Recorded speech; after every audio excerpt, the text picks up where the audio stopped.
is they see a red light on the stand-on vessel. So you could say that red light means stop.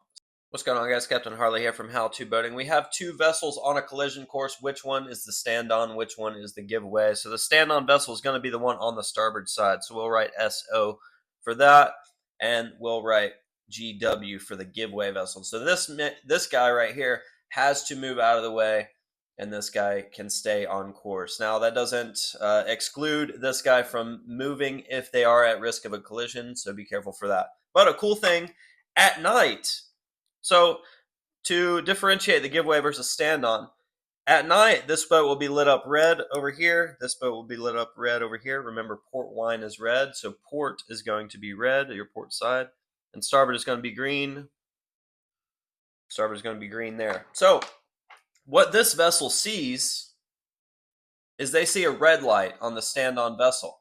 So you could say that red light means stop. So this giveaway vessel has to stop and give way to the stand-on vessel. And what the stand-on vessel sees is that green light there. So that can mean go. So that stand-on vessel can keep on going. So at night, this is what you'll see.